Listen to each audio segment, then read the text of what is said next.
Glenn Youngkin scored a major upset in Virginia, winning back the governor's mansion for Republicans on a sophisticated campaign focused on education, parental rights, and a return to normal from the public health tyranny of the past 600 days.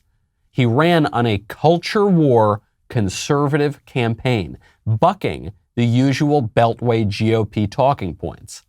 And from that shocking win, establishment Republicans have learned absolutely nothing. I'm Michael Knowles. This is The Michael Knowles Show.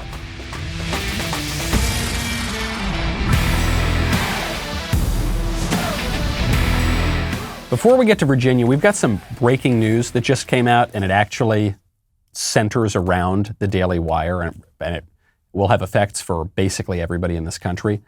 The Biden administration has just formalized its vaccine mandate rule. You remember they announced it months ago, but that was basically a press release. We didn't know when it was going to go into effect, what the rule is going to be. They just dropped a 490-page rule. This will require every company with more than 100 employees to force their employees to take the Fauci ouchie, to violate either their religious conscience, possibly, their medical prudence, their own personal medical decisions, or they're basically threatening these businesses with putting them out of business. The Daily Wire is suing the Biden administration. We have just moments ago filed a lawsuit. This has gone in the U.S. Court of Appeals for the Sixth Circuit.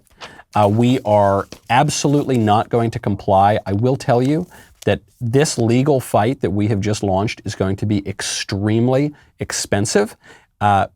We don't care. We're willing to risk it. We've built a very powerful machine here. We've built it thanks to you. We do need your support now. We need your support now more than ever before. If you want to be in the fight, if this matters to you, if you don't think that the Biden administration should be able to use this ridiculous workaround, because they basically admitted they don't have the authority to do this. Joe Biden said on the campaign trail he wasn't going to be pushing vaccine mandates because it was unpopular and almost certainly unconstitutional. So what he did was this bizarre Byzantine workaround through the Occupational Safety and Health Administration to get private businesses to do their dirty work for them. And they know they're probably going to lose this in court, so they just want to force you to all get it before the courts rule against them. This is a very, very difficult, very expensive fight. It is thug tactics from a thug, crooked administration. We're not going to take it lying down, but we do need your support now more than ever. If you want to be in the fight with us, I strongly suggest you do. This is the time to stand up, people. Go to dailywire.com/subscribe. Use code do not comply. Jeremy Boring has this to say about it. Again, this is just coming out from the press release. The Daily Wire will not comply with President Biden's tyrannical vaccine mandate. We are suing the Biden administration to put a stop to their gross overreach. President Biden, the federal government, social media, and the establishment media have conspired to rob Americans of their freedoms in the name of public health. They have broken faith with the American people through conflicting messaging, false information, and by suppressing data and perspectives with which they disagree. We are working with Harmeet Dillon. You may know Harmeet Dillon, very, very important, very good lawyer in this country. She says, quote, "The federal government lacks the legal authority to compel private employers to play the role of vaccine or COVID police, lack the police power to force private employees to undergo medical treatment, and may not ignore constitutional limits on its ability to regulate every aspect of our lives." She goes on, "The Biden administration's attempt to impose this unprecedented and unlawful federal medical mandate on the U.S. workforce without considering the public's views is arbitrary, capricious, unsupported by the evidence, and would produce a willfully ignorant rule." Willful ignorance would seem to be the theme for the Biden administration. So right now, I mean, just this rule will affect 80 million workers or more. Very possibly more than that. The Biden administration is not even pushing a constitutionally sound rule so much as they are attempting to intimidate you to take a shot, an experimental shot, a shot that was just developed not that long ago, even against your own judgment, for a virus that for the vast majority of people does not pose a particularly grave threat. This is it, folks. There is an expression that I really hate, but it comes up a lot, and the squishes always bring it up. They say, do you really want to die on this hill? Oh, come on. You really want to die on this hill? Come on. Just give the left whatever they want, and then we'll die on the next hill. You know, if you don't stand up on a hill, eventually you run out of hills to fight on. And then it's over, and then the battle's over and the fight's over. And so we made it very clear from the moment that the Biden administration announced they were going to do this, that we're not going to stand for it. We are not going to go down without a fight. We're very fortunate that we've built a strong platform here. We have built a strong platform with a strong voice that is posing a real threat to the Biden administration and to the liberal ruling class more broadly. And so we're going to use it. And it's not going to be easy. And I understand there are going to be a lot of companies that just kind of go along with it and they just don't want to have to deal with it, okay? But we really believe this is the fight. This is the kind of thing that we built this company for, okay? And if we don't stand up here, we're not going to stand up for anything. So we're going to do that. And we're going to put ourselves on the line, and we are going to lead the fight, and we are going to sue the Biden administration, and we're going to take these jerks and crooks and bullies and thugs to court, and we're going to take it as far as it needs to go, and we need your support. dailywire.com/subscribe, code do not comply. Do not let this moment pass without fighting back. Do not tell your grandkids someday, where was I during that big fight when the medical technocratic liberal tyranny finally quashed the last little bit of freedom and tradition we had in this country? I was cowering in a corner. Don't cower in a corner. Stand with us. Fight it. We appreciate your support. Back to Virginia. My favorite comment yesterday is from Alejandra Fernandez, who says, my 3-year-old is listening to the podcast with me, and he started yelling, no more blah, blah, blah, after he heard Greta Thunberg say it at the climate protest, and he keeps shouting it, I'm dead. That is very meta. That is a very meta, sophisticated, insightful young 3-year-old boy of yours, because there is the blah, blah, blah going on at the climate conference. And then there is literally the blah, blah, blah that Greta and her followers were saying about the climate conference. And then there is the blah, blah, blah that your 3-year-old is mocking. It's all a whole lot of blah, blah, blah coming from the liberal establishment, which is probably why our society is crumbling around us.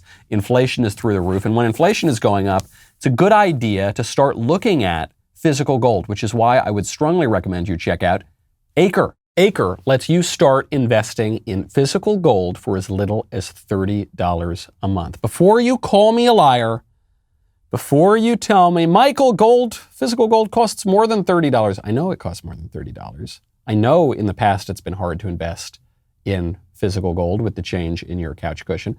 Acre has this ingenious way. You subscribe to their gold bars. When your gold stash reaches the price of their gold bars, Acre will discreetly ship the gold to your house. They've also got a new $100 a month subscription to a 5-gram gold bar. You don't need to come out of pocket all at once to acquire meaningful gold over time. Visit getacregold.com/Knowles and start investing in physical gold today. Make sure you go to that URL because Acre is giving away a gold bar. To qualify for the giveaway, tweet or post why you should be the recipient and mention at @get_Acre. That is getacregold.com/Knowles. Thank you, Acre Gold, for supporting the show. Republicans can't win for losing. They can't learn anything, seems to me. Major win in Virginia.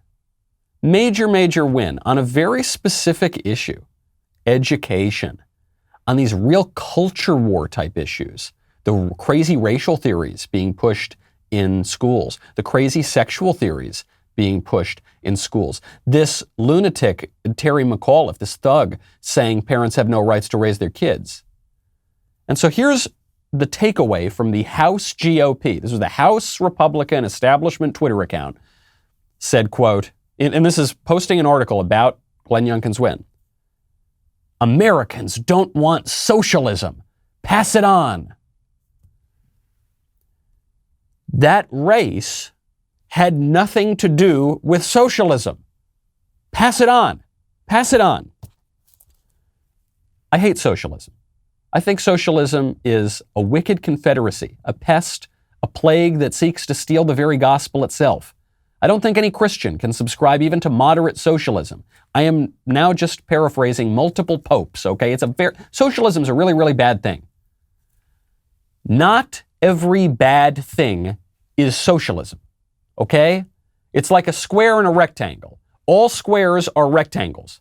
Not all rectangles are squares. All of socialism is bad. Not all bad things are socialism. What, you think Terry McAuliffe is a socialist? Terry McAuliffe is a corrupt corporate Democrat.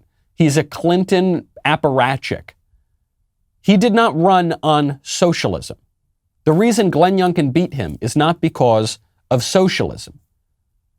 It's because of kooky racial theories that the left was pushing. It's because of psychotic sexual theories that the left was pushing. It's because of justice and the right to raise your kids.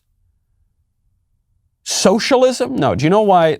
The reason the establishment GOP talks about socialism is because it's perfectly safe.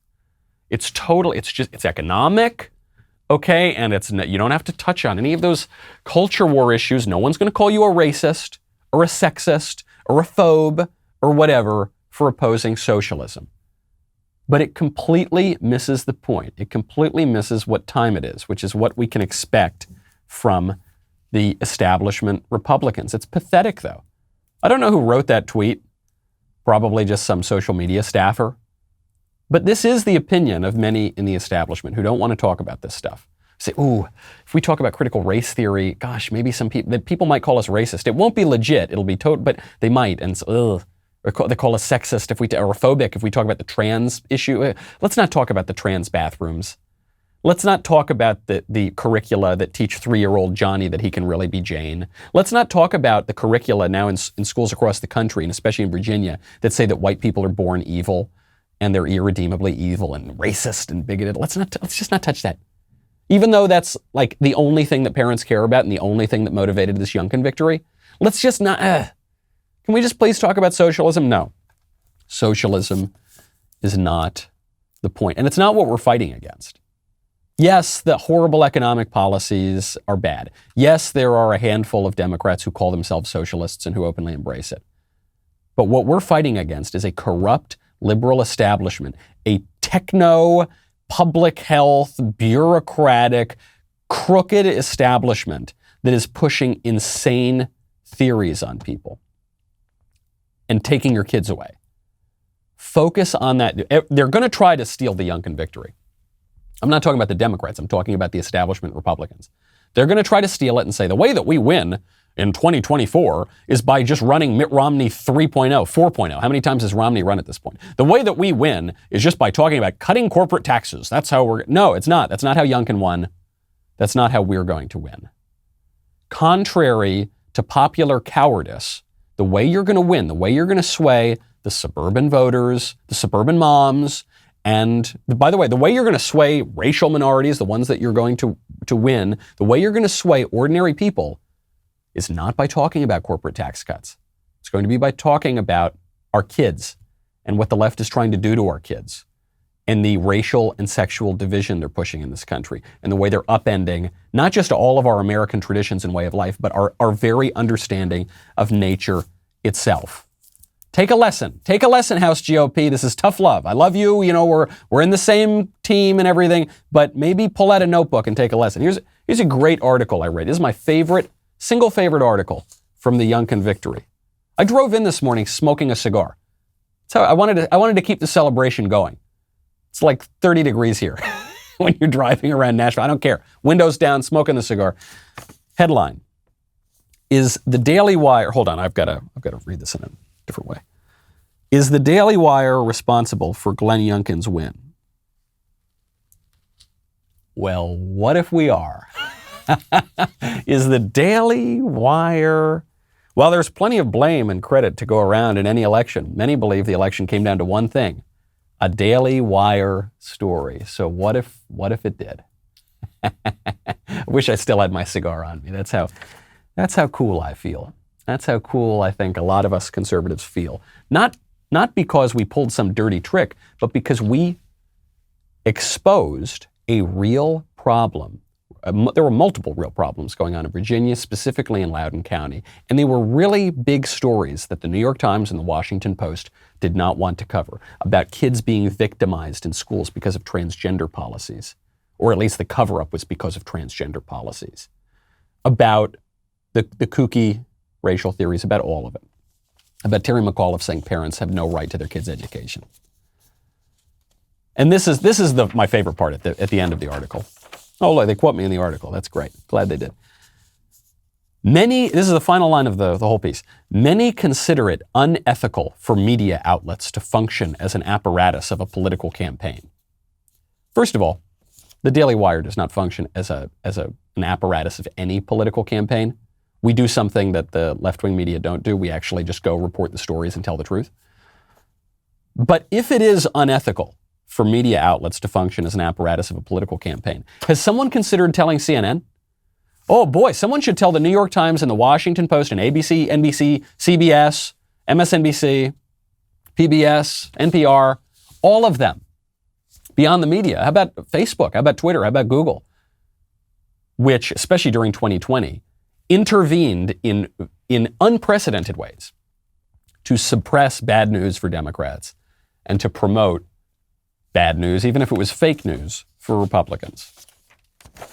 Yes, I think there is, look, I don't want Daily Wire to take all the credit for this, okay? Obviously, Glenn Youngkin ran a really good, really sophisticated campaign. Chris Rufo, for instance, set the stage on this education issue by really exposing people to critical race theory. The native Virginian Matt Walsh, went to his school board in his state, Commonwealth, because he's a native Virginian. The parents really did the yeoman's work. They're the ones who showed up to these school boards, right? We covered that story, but it was the parents who were leading the charge. It was the parents who made it a story, who refused to let these guys off the hook. And the libs could not be angrier about it. There's a lesson here. The lesson is not that we need to keep running against socialism. Yeah, run against socialism when socialism's on the ballot. But don't pretend that every bad thing is socialism. We need to just keep running on tax cuts and being really nice. No, that's not what happened. That's not how Youngkin won. You want the lesson for 2022? You want the lesson for 2024? Yeah, talk about the bad economy. Yeah, talk about the crazy COVID lockdowns. Yeah, talk about all of that.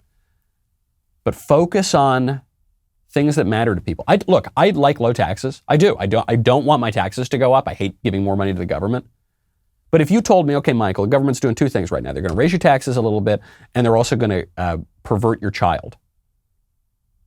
It's not even close. Who cares about the dollars and cents, man? We're talking about not only the person that I, am most interested in his future, but we're talking about the future of the country, okay? Focus on the things that matter. Grow a spine, Republicans. They don't see it. Maybe it's because there's all this horrible blue light coming off of their screens. Well, if you want to block out that blue light, I strongly recommend you check out Blue Blocks. Blue light hurts your head, okay? I don't know how to put it any more simply than that. I didn't really believe this a few years ago when a friend of mine first informed me of this. I said, oh no, it's not a big deal, whatever. And then when you start blocking out that blue light, your eye strain goes way down. You can find yourself having less headaches, less blurred vision, less of those dry, watery eyes. It's amazing. I almost never look at a screen now with the blue light coming out, okay? Helps with anxiety, depression, can help with low energy. Unlike other types of blue light glasses, Blue Blocks are evidence-backed and made under optics laboratory conditions in Australia. Blue Blocks was created to change all of this awful blue light damage and anxiety and all these problems. They use high-quality lenses for daytime, nighttime, and for color therapy, exactly in line with peer-reviewed academic literature. Go check it out. They got super cool frames. Go to blueblocks.com/Knowles right now. Use promo code Knowles at checkout to get 20% off. Enjoy free shipping on orders over $115.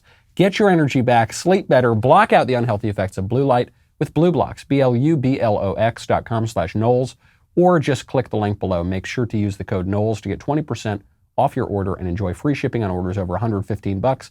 BLUBLOX.com/Knowles for 20% off today. Jamil Hill is some left-wing blue checkmark. She was responding to, as the left is wringing their hands and rending their garments or gnashing their teeth over the Youngkin victory in Virginia.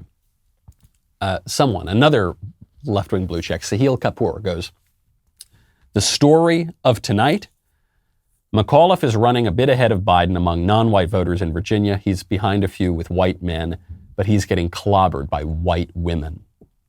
White women. And then Jamil Hill responds. She goes, "White women reporting for duty." They did this in 2016. I said the white women, they did this in 2018, especially with the Stacey Abrams. The white women didn't show up for the Democrats like they're supposed to. We own those white women. They didn't show up. Hate those white women. They're so white. Evil. And white. And they're just stopping progress. They're terrorists. They're insurrectionists. They're a threat to our democracy. My response to Sahil Kapoor, Jamil Hill, all of the libs right now who are focusing all of their ire on white suburban women, keep it up. Oh, please keep it up, please. Jamil, I want you to run on this. I want all the libs to run on this in 2022 and 2024. Vote for us. We hate white women. Vote for us or else you're a racist. Vote for us. You're an evil insurrectionist, you awful white people. Please run on that. Please. Please. Didn't work out very well for you this time in Virginia, did it? The racial hatred that you are ginning up didn't work out very well for you, did it? In a blue state. So how's that going to work out in the midterms? How's that going to work out in 2020? I think that'll work out very well for us because the idiot establishment Republicans, they're going to run the worst campaigns you can imagine. They are. They're going to run on, mark my words, they're going to run on socialism. It's socialism. Okay. So they're going to try to lose it, basically. They're not going to really, but they're going to do everything in their power to clutch defeat from the jaws of victory. So we're relying on you, Jamil. We're relying on you, Democrats. Please make this about pushing vicious racial theories and insane sexual theories. Make this about taking our kids away. Please, I beg you. It's going to make Virginia look like child's play. And it comes down to education, because we view education in this narrow way of your reading, writing, and arithmetic in the classroom, but education is so much more. This is why, since at least the 1960s, the left has been marching on all the political offices, marching on all the centers of political power, but they've also been really marching on the English department, right? They've been marching on the classrooms. Why did they make such a focus about taking over the universities and the high schools and the middle schools and the elementary schools? Because they know that campuses and classrooms are a crystal ball. They're a crystal ball. They tell you what your country's going to look like in 20 years, right? They focus on these impressionable young minds because education is about making citizens. It's about giving us a certain understanding of our freedom. So if they can control that, they're going to control the country within a generation. That's what they have done. This is why critical race theory, the way that history is taught, the way really that everything is taught, is such a focus of theirs. Sonny Hostin, who is one of the cackling hens on The View, Sonny Hostin came out and said the CRT thing is really tough. The Democrats need to defend CRT, and she's just sorry if white kids feel a little bad about learning about systemic racism. Now the message is that white parents are being ignored when they complain that their children are uncomfortable learning about racism, that their white children don't want to be uncomfortable. Well, let me tell you something. Black kids around this country are stigmatized and are made to feel uncomfortable every single day. And I don't think it's too much to ask white parents to allow their children to learn about the very real history in this country that is still very prevalent, the systemic racism that is still very prevalent in our country. What is so wrong with learning the real history of our country? Let me take it into a, let me take it sorry if little white kids feel a little uncomfortable when they learn about it. So this is the left's line. They keep going back and forth. They keep saying CRT isn't real, or CRT is only being taught at Harvard Law School, but it's not taught anywhere else. And then when that doesn't work, they say, actually, CRT is being taught everywhere, and it's really good. And CRT is just about teaching the real history of slavery. Let me ask you something. When you went to school, assuming you're not, I know this audience has a huge age gap, or a huge age range. So there are some people who are 12 years old listening to this show. There's some people who are 82 years old. For the people who are at the middle to older end of that age range, before critical race theory came around, did you learn about slavery? Did you learn about slavery in the classroom? I bet you did. Did you learn about the Civil War? Did you learn about Jim Crow? Did you learn about Reconstruction? Did you learn about the Civil Rights Movement? Yeah, of course you did. Of course you did. Learning about the history of slavery is not the same as critical race theory. Critical race theory is an analytical framework developed by explicitly by Marxists, a derivation of critical theory, which I write about at great length in my book Speechless, that views America as intrinsically unjust, that views white supremacy as the defining characteristic of America, that affects and pervades every aspect of life, that views even our most basic economic system as a product of white supremacy, which is why it all needs to be ripped out root and branch. That's critical race theory. That's very different than learning about, hey, there was a slave trade. Actually, there was a slave trade in Africa that then Western colonists began to participate in, and that existed in America for a certain period of time, and actually much less time than it did virtually anywhere else in the world. And actually outside of the West, slavery continues to exist. It predated slavery in the West, or it was at least coterminous, and it has existed long after slavery in the West.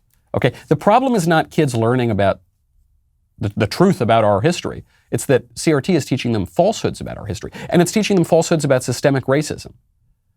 You remember Ibram Kendi, the Mac Daddy hustler of CRT today, and these racial theories. Ibram Kendi had to delete his tweet because he realized his tweet a couple days ago undermined his entire thesis. He said there were a bunch of white kids who lied about their race on their college applications and pretended to be black or Native American, and they had an easier time getting into schools. And so he had to delete that because he said, oh crap, I just totally undermined my theory. There is systemic racism. There's legal racism in this country, but it's not the kind that Sonny Hostin thinks it is. There is legal racism in this country against white people and Asian people when they apply to college and jobs. It's called affirmative action. Now you might say, we support affirmative action. We support that racial discrimination to make up for whatever grievance there was in the past. Okay, fine. Well, then be honest about that view. But don't tell me that the legal racism in this country and racial discrimination is against black and Native American people. It's not. The legal racial discrimination is in favor of black and Native American and other people. And it is against white people and, for whatever reason, Asian people. Okay? Now, you might say, well, that's just the legal racism, but there's a broader issue of systemic racism. This is what Ibram Kendi tried to do when he was doing damage control for his whole theory falling apart. He said, well, but there are disparities of outcomes between white people in America and black people and Hispanic people and Asian people and Native American people. And so the only explanation for those disparities of outcomes is that white supremacy is keeping the black man and other people down. Of course that's not the only explanation. Here's a simple, this is the most basic one that I think is pretty undeniable. Fatherlessness. Fatherlessness is a big predictor of your outcomes in life. And right now, 70% plus of black babies in America are born out of wedlock. That would be one explanation. Decisions in certain communities. Culture in certain communities. That would be another one.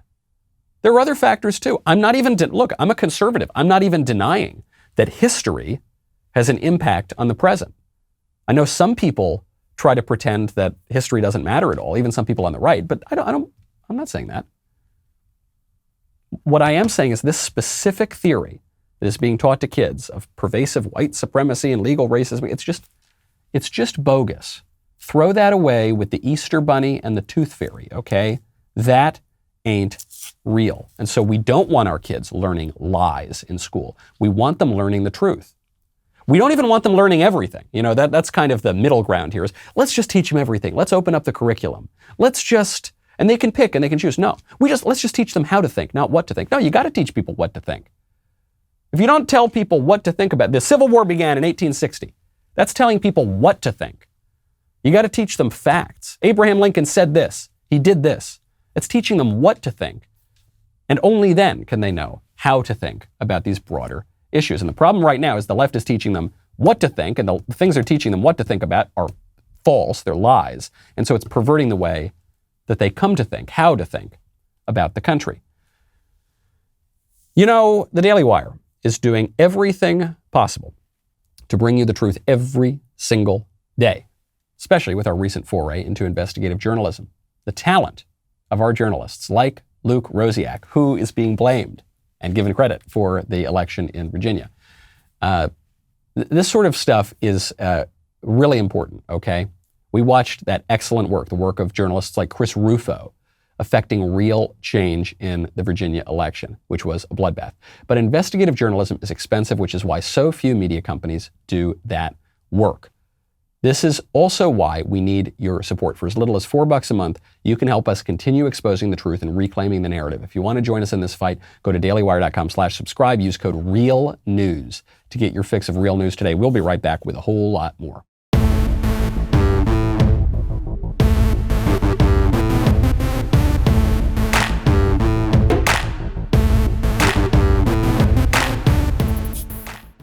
The left's racial grievance narrative is false. That's why we want it out of the classroom. Not because we're afraid of our history, because it's just patently absurd. Here's the most preposterous example of it in recent days. Colin Kaepernick, you know, the whiny former football player who cashed in on racial grievance and made $1 gazillion doing it. Colin Kaepernick has a movie out that opens up on him comparing playing in the National Football League to being a chattel slave. What they don't want you to understand is what's being established is a power dynamic. Before they put you on the field, teams poke, prod, and examine you, searching for any defect that might affect your performance. No boundary respected, no dignity left intact.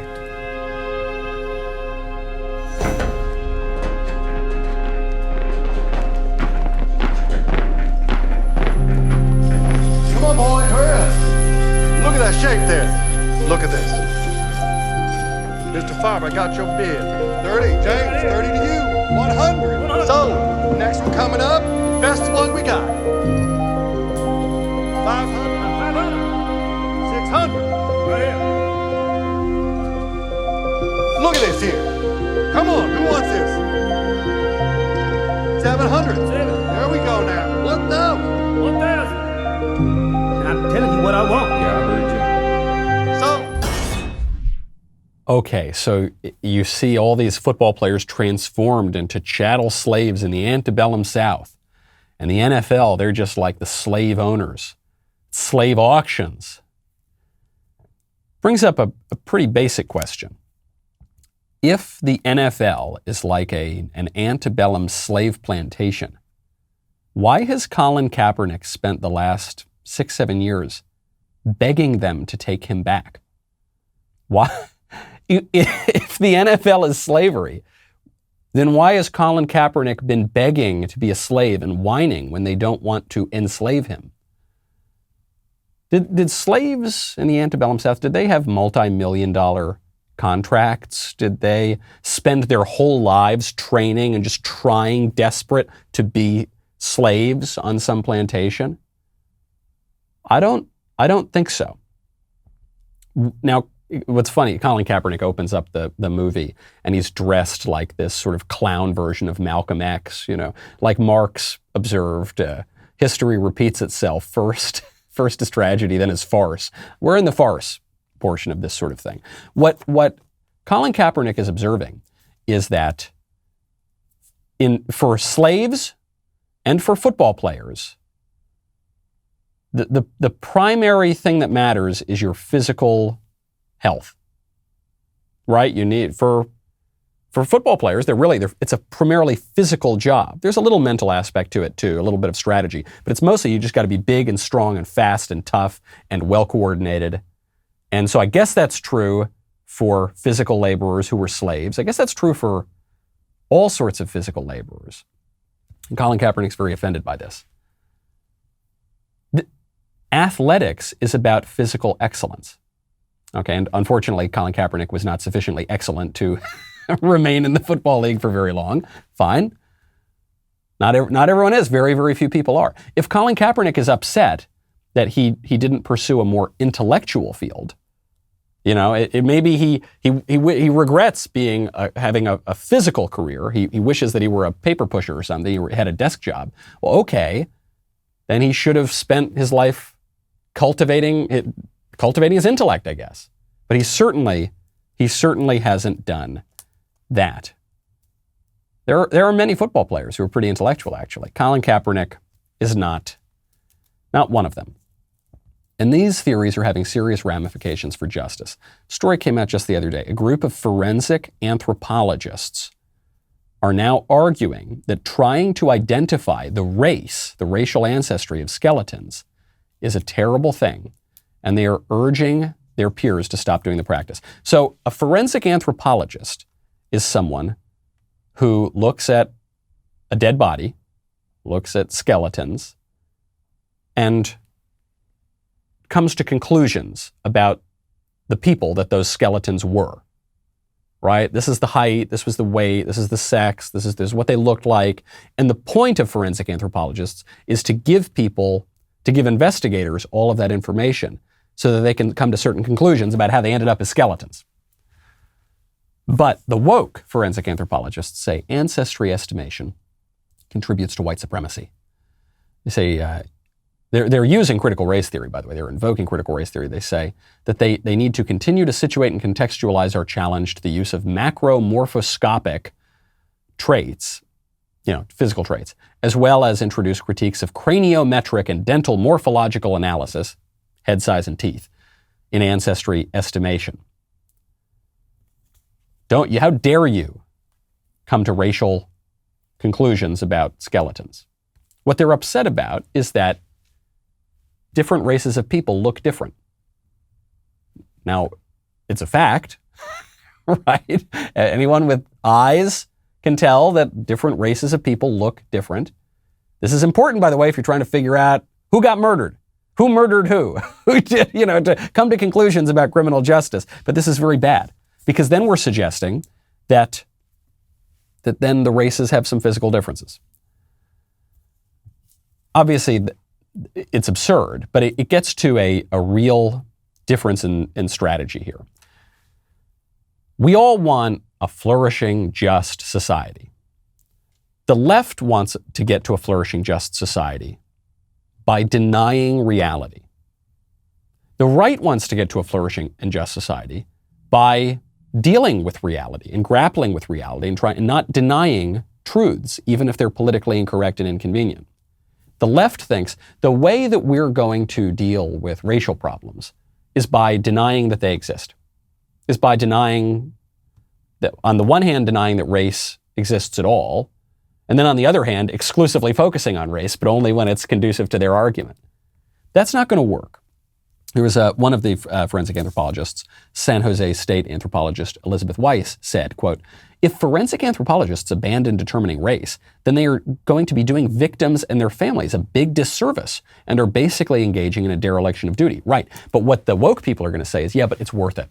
Yeah, it's too bad. Victims of crimes and their families are, unfortunately, they're not going to have justice. But at least then we can keep our head in the sand and deny these problems. I don't think that's going to help anybody. I think that's not very compassionate. I think it's going to make problems worse. Speaking of things to pretend to be offended by, a NASCAR driver is in a lot of trouble. There's this NASCAR driver. Came out, and he used a word you're not allowed to say. Take a listen. Well, he drills my ass coming out of 4 for no reason. I mean, where was he going? What was he going to do? Spin me out? He was trying to do a Harvick is what he was trying to do. For what? For second place? To do what? He wasn't going to transfer through with that. Just freaking retarded, man. So stupid. I don't understand these guys. I should beat the shit out of them right now is what I should do, but that doesn't do me any good either.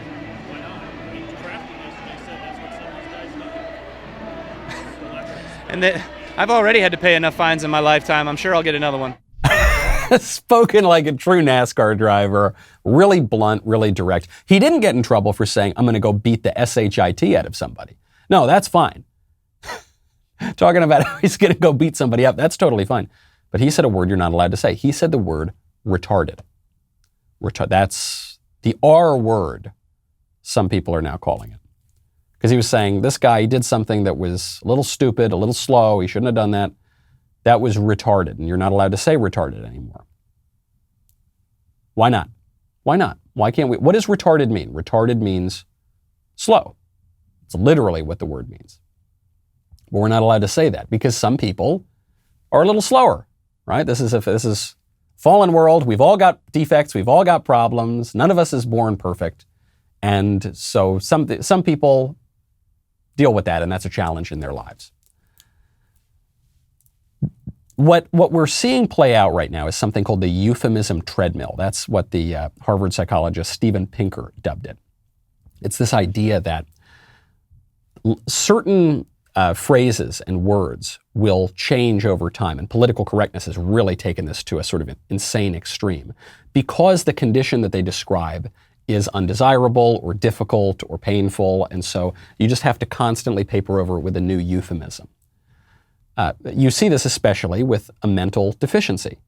So over the years, people with mental handicaps have been called simple, simpletons, idiots. That was a clinical term. Moron, retarded, handicapped, handicapable. It's going to keep changing.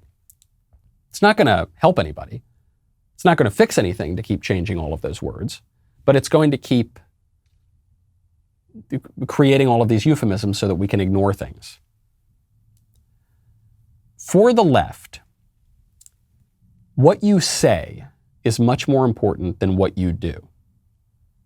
The left, around the West, and in this country as well, openly advocate killing retarded people in the womb. Iceland bragged a couple of years ago. They said, we've eliminated Down syndrome. We've eradicated Down syndrome. They didn't find a cure for Down syndrome. They just kill all the Down syndrome babies in the womb. They will kill them. In this country, there are doctors who will, I guess most, if not all of the doctors, will say when you're pregnant, they'll say, okay, we're going to do a scan to see if your kid has, and they'll use whatever euphemism. But what they're really saying is, we're going to scan to see if your kid's retarded, and then if your kid's retarded, you can kill him if you want. This is ghastly. This is ghastly stuff. So the conservative response to this is, one, I don't want you scanning to see if my kid's retarded. I'm going to love my kid no matter how my kid turns out.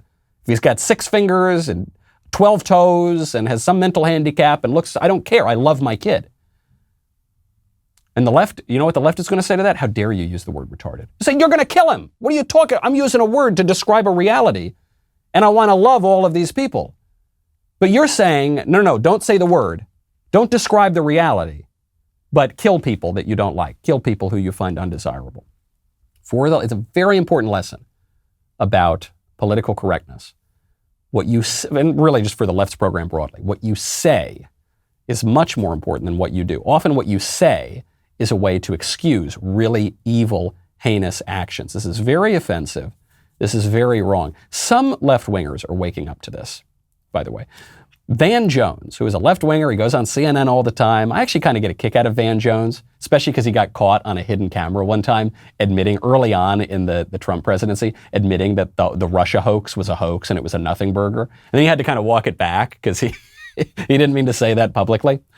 Van Jones just came out reacting to what happened in Virginia. And he said, he fears, hey, listen, fellow Democrats, I'm just putting this out there. I think we might be coming off as a little annoying and a little out of touch. I think that the Democrats are coming across in ways that we don't recognize, that are annoying and offensive and seem out of touch in ways that I don't think show up in our feeds when we're looking at our kind of echo chamber. And I think that this is a message here. Better late than never, Van. You're on a mission of mercy to your fellow Democrats by telling them this, because yes, they are coming off as annoying and offensive and extremely out of touch. And in a way, it's not their fault.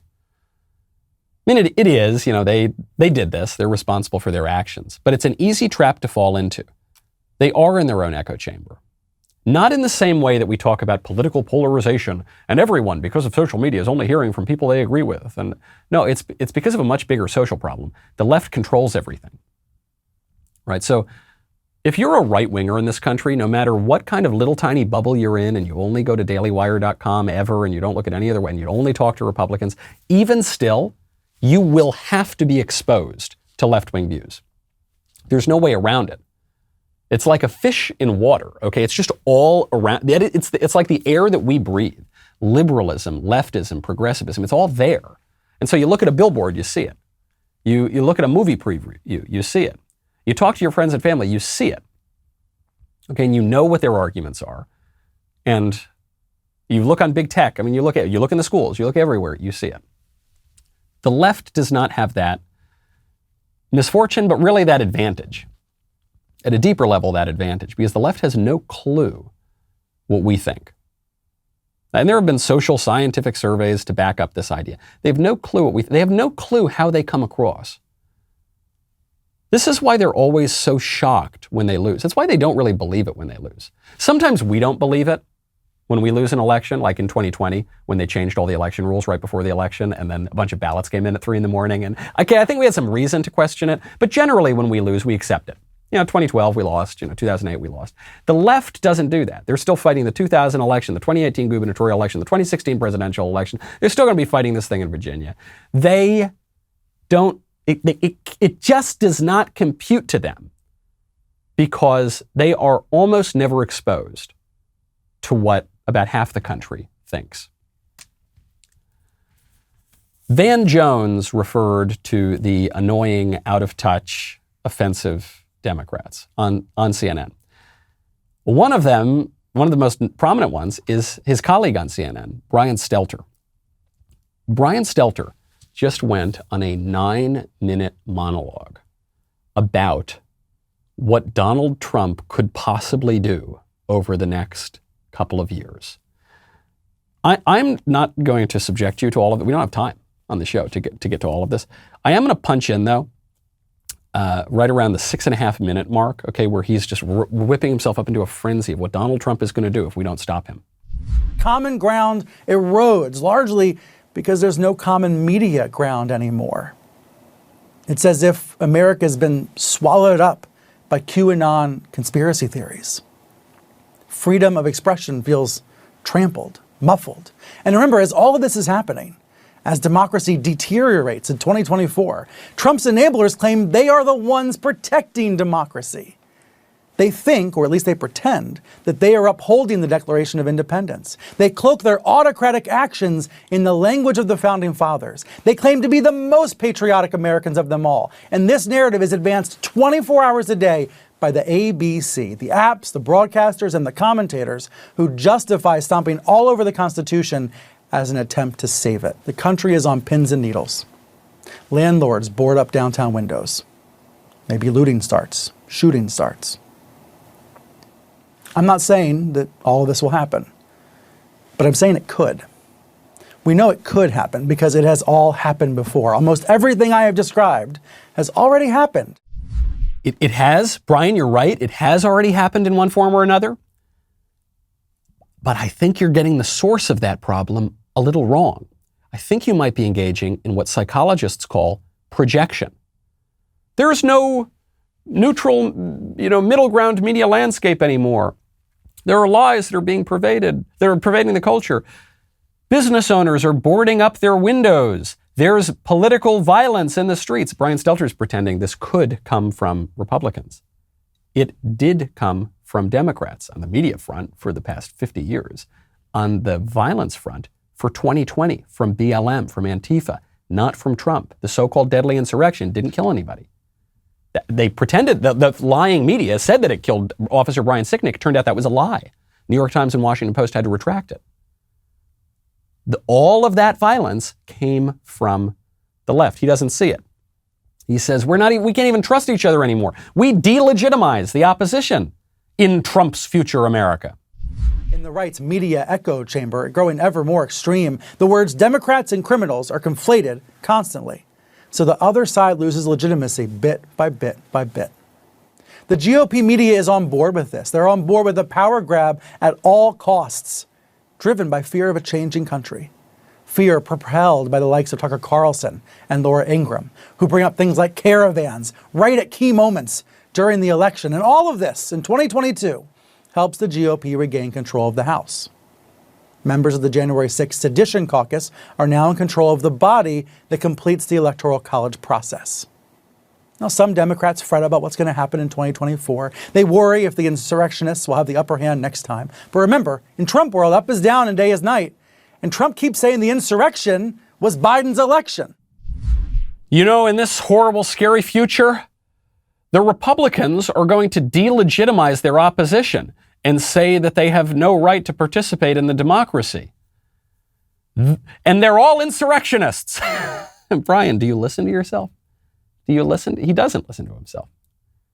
Every single thing that he is accusing Republicans of doing and really predicting that Republicans will do in the future, he himself is doing to his political opponents right now, and he's not even aware of it. Jennifer Rubin, the former pretend conservative columnist, now she basically admits she's a liberal columnist at the Washington Post, she tweeted out, quote, "I realize critics say Dems have gone too far left, but that does not compute. The agenda is very popular. They simply haven't gotten over the finish line yet." Here it is. Here it is, folks. I don't think she's being cynical here. I think she really believes this. I think the left really believes this. Of course the agenda is popular.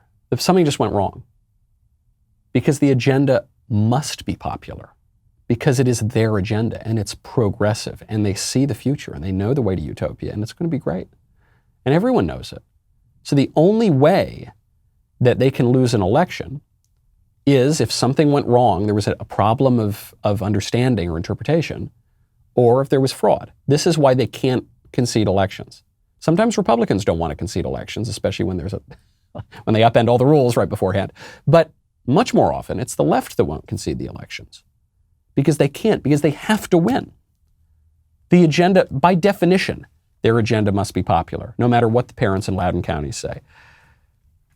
Some smart Republicans are seeing what this situation for what it is. Someone down there in Florida, like Governor Ron DeSantis, who is now embracing this popular revolt, not just against one party, but really against a kind of ruling class.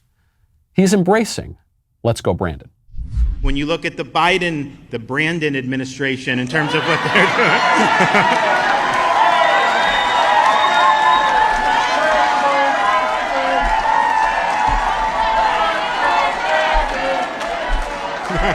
Do you know how that started? Like it was, and like, you know, you have the media, they're hand-wringing over this, but, you know, it was at a NASCAR race, and they're doing an interview with a driver, I guess his name was Brandon, and the crowd starts chanting very colorful language about Joe Biden.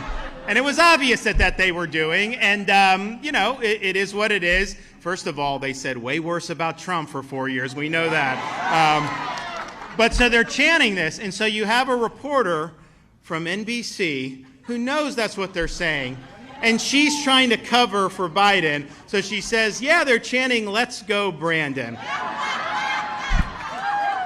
And that was a lie, and it was a lie. And so this chant, I think, has taken on a life of its own because it exposes the dishonesty of these corporate reporters and what they do every day to try to lie. This is what DeSantis is getting that a lot of people don't get. Let's Go Brandon is not primarily about Joe Biden. They say F Joe Biden too, but it's not. The Let's Go Brandon chant is not primarily making fun of Biden. It's making fun of the media because the media lied about the F Joe Biden chant. And so now we're turning our ire on the media and on the whole establishment. And it's not the socialist policies of Joe. It's not. It's about this whole blob. It's this ugly thing where Joe Biden is a part of it, but it's much, much bigger than that. And that's why it's bringing in many more people than just your average, regular, rock-ribbed Republican. Learn the lessons, people. Learn the lessons, establishment Republicans. This is a big opportunity. There is a big popular uprising right now. Are we going to take that into 2022 and 2024 and actually do something and change the situation in this country for the better? Or are we going to stay mired in the past? I'm Michael Knowles. This is The Michael Knowles Show. See you tomorrow.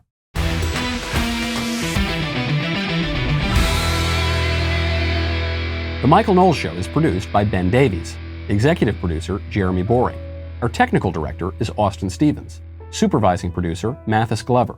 Production manager, Pavel Vidovsky. Editor and associate producer, Danny D'Amico. Associate producer, Justine Turley. Audio mixer, Mike Coromina. And hair and makeup by Cherokee Hart. The Michael Knowles Show is a Daily Wire production. Copyright Daily Wire 2021.